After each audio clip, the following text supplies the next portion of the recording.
Joia. Bem, pessoal, continuando a jornada aí, eu acabei vendo que ficou um erro aqui no título, tá com tendências com duplo E, mas ah, esse assunto, pessoal, é uma continuação do tema que a gente abordou inicialmente do CPC. Tanto que no mercado, falando aí no contexto de proteção e controle, até para fins de estudos do próprio segredo, existe um outro conceito agora chamado VPC, né? De Virtual Protection and Control. E, de fato, esses dois temas, CPC e VPC, estão muito conectados, porque, de uma certa forma, o CPC, uma das técnicas que pode ser utilizadas para construir um Centralized Protection and Control, é justamente a virtualização. Tomar as funções de proteção e controle, embarcar no hardware e virtualizá-las para que esse hardware execute. E o VPC, ele abre um ponto aí de exploração futuro, de discussões aí para o nosso mercado de proteção e controle que não para de evoluir, que é justamente em um determinado momento se ter funções de proteção e controle virtualizadas numa nuvem.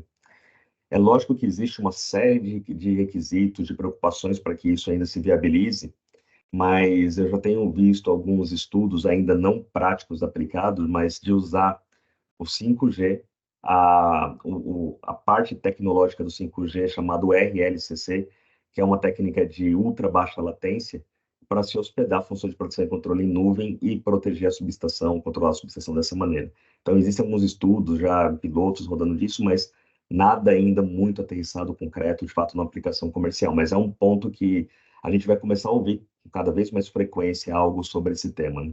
Virtualização é um ponto que não tem mais volta aí dentro da nossa área de aplicação, né? A gente vai começar a ver algumas evoluções bem interessantes dessa tecnologia logo mais.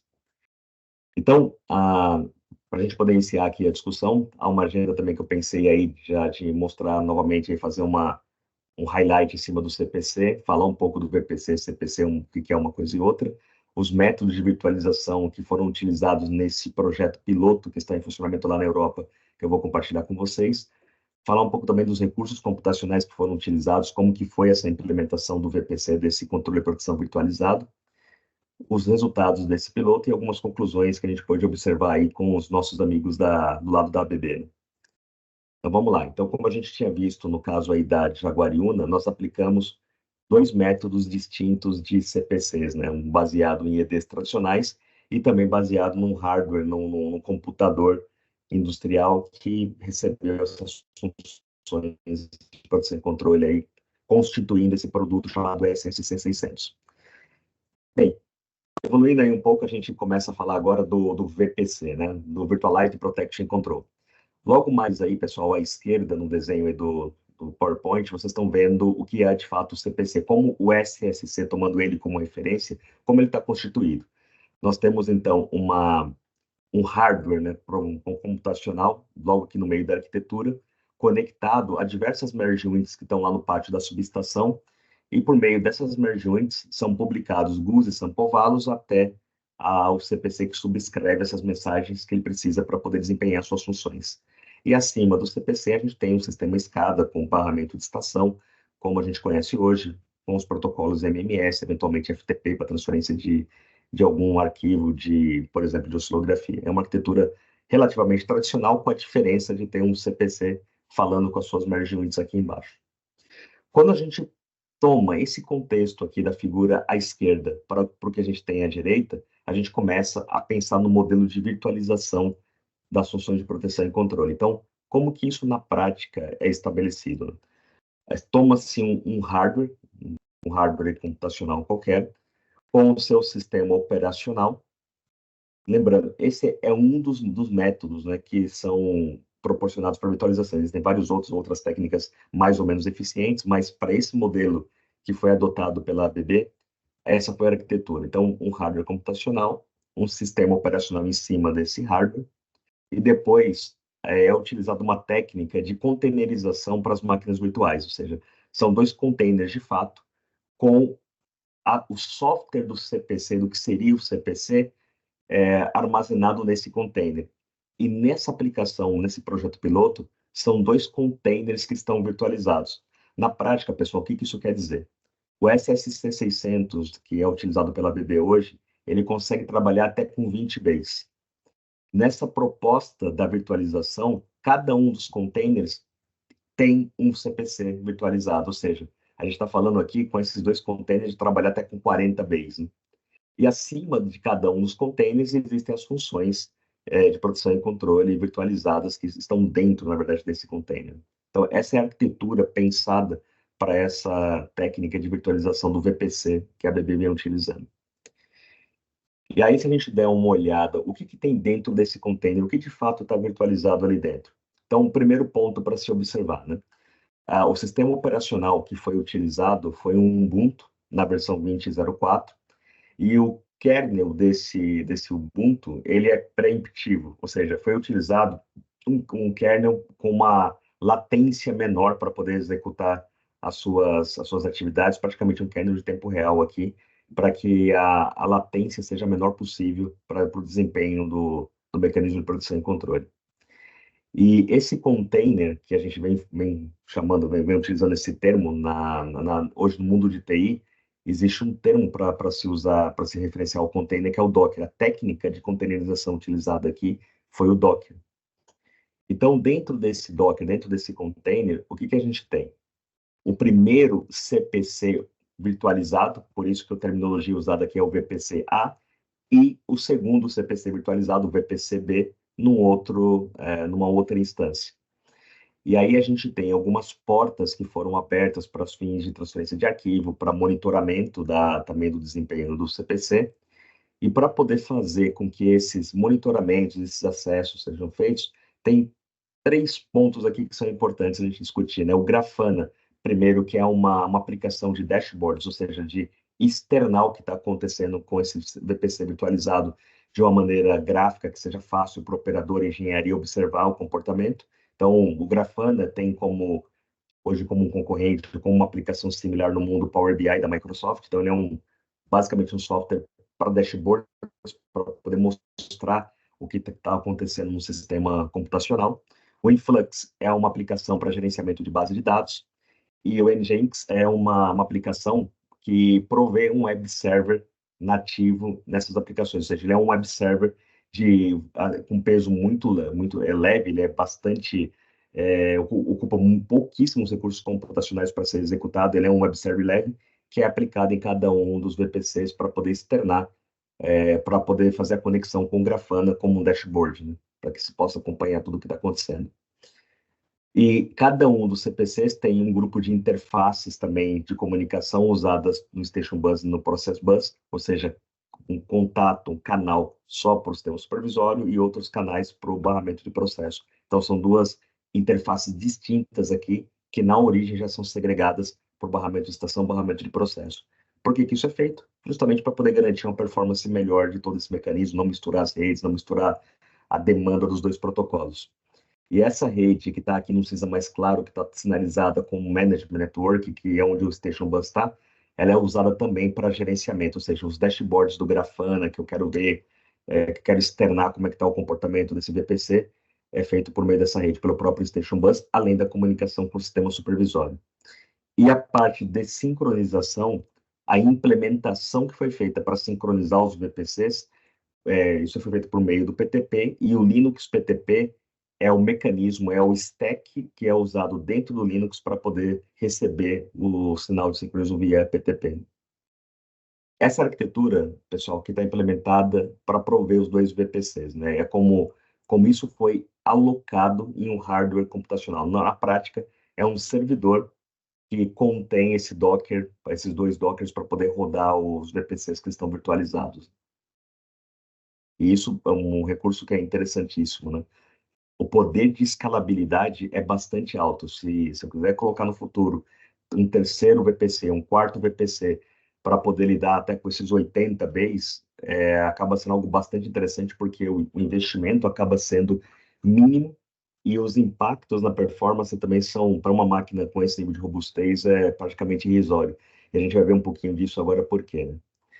Normalmente, quando a gente fala ou toca no tema de virtualização para produção e controle, a gente imagina inicialmente um supercomputador com 4 processadores, com um monte de memória, e isso não é necessariamente uma verdade, né? É lógico que pode-se usar algumas técnicas que vão demandar isso, Só que quando se aplica o Docker, esse mecanismo de container, acaba se criando um mecanismo. Eu não vou falar que dizer que isso é melhor em todos os casos, mas para o nosso fim de proteção e controle, para virtualizar um CPC e criar um VPC, acaba sendo uma técnica bastante eficiente. Por quê? Primeiro que os tempos de execução das funções de proteção e controle acabam sendo muito pequenos, e também o consumo do hardware em relação à memória, processador, é bastante baixo. Se a gente observar o que acontece aqui em relação, primeiro, à medição dos ciclos de execução, durante os 2 anos que esse projeto piloto está em funcionamento lá na Europa, que foi de 2021 até o final do ano passado, o projeto foi concluído no final do ano passado, os tempos de ciclo de execução das lógicas jamais foi superior a 600 microsegundos. Aquela arquitetura que nós vimos no slide anterior, de ter o Grafana, de ter o NGX em execução, é justamente para poder permitir um monitoramento em tempo real do que está acontecendo no coração do VPC, em relação aos recursos que estão sendo consumidos, já que o sistema supervisório faz a outra parte de mostrar os eventos, unifilares, etc. O Grafana e o Nginx estão mostrando justamente o que acontece com esses tempos de execução. Existe uma API dentro do VPC que mostra isso o tempo inteiro, né, durante o período de funcionamento. Então, 600 microsegundos para a execução dessas lógicas e das funções de proteção e controle de uma certa forma se mostrou com algo bastante eficiente, como foi comprovado esse de proteção e controle que foram feitos durante esses 2 anos. Então, não é que houve uma variação de 100 microsegundos para 2 milissegundos, não. Isso ficou estável durante todo o período de observabilidade do projeto piloto, sempre nessa faixa entre 500 e 100 microsegundos. E a mesma coisa acontece em relação ao consumo do hardware, a questão de memória e também a CPU. No caso da memória, se a gente observar aqui o gráfico, jamais esses dois VPCs, lembrando que a gente tem 40 bays aqui, com Sampovalos, com GUSE, com PTP, MMS, nunca o consumo de memória foi superior a 2 GB. Essa é uma função interessante de se explorar no Docker. Se consegue limitar ou, de uma certa forma, isolar as execuções das aplicações dentro de um Docker de uma maneira muito eficiente em relação ao resto das funções que a máquina executa, ou até mesmo outros Dockers entre si, ou que o sistema operacional da máquina está fazendo. Com o Docker, se consegue se isolar a aplicação de uma maneira muito eficiente para que ela tenha os seus recursos computacionais reservados para ela executar o que precisa. Então, tanto no VPC 1 quanto no VPC 2, nunca a memória foi superior a 2 GB durante esses 2 anos aí em execução. A gente não teve picos de necessitar mais memória RAM em uma determinada condição. E a CPU, ela nunca foi demandada mais do que aproximadamente 40%. Na verdade, ficou até um pouco abaixo disso. Quando que se utilizou próximo a 40%? Justamente em situações onde foram observadas algumas avalanches, né? Avalanches aí eu me refiro. As funções de proteção atuaram 2 ou 3 simultaneamente, foi gerada uma série de eventos. Enquanto isso estava acontecendo, analógicos estavam variando. Então, na situação mais extrema, o máximo que se consumiu de CPU dessa máquina, desse servidor, não chegou a bater os 40%. Se a gente tomar esse período de teste, falando aí de 2 anos de observabilidade, essa característica demonstrou bastante estabilidade nessas funções, nesses VPCs aí virtualizados, essas aplicações virtualizadas. Deu bastante conforto em relação para o cliente que estava envolvido aqui nesse teste, e também comprovou-se a estabilidade da solução de uma forma geral. E aqui a gente tem um exemplo do que era o arranjo da subestação, né? Essa subestação fica na Finlândia, né, que foi utilizada para o teste. E, como sempre, eu gosto sempre de falar isso, tanto no que aconteceu na CETEP quanto nesse projeto. É muito importante a gente ter clientes, né, como parceiros.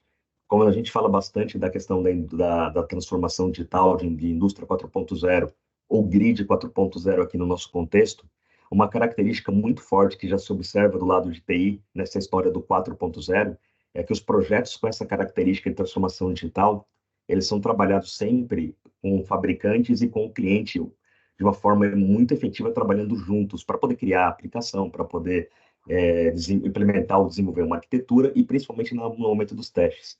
Então, esse cliente lá na Finlândia também atuou como um parceiro muito, muito interessante, muito bacana para o lado da ABB.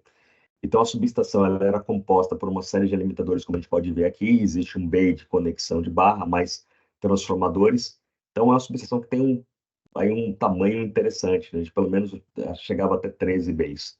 E durante esse período todo de observabilidade, nós tivemos algumas falhas, né? Algumas falhas a que eu me refiro operações de proteção em relação à abertura de base, isolamento do transformador, para poder comparar e observar esses resultados. Comparar com o quê?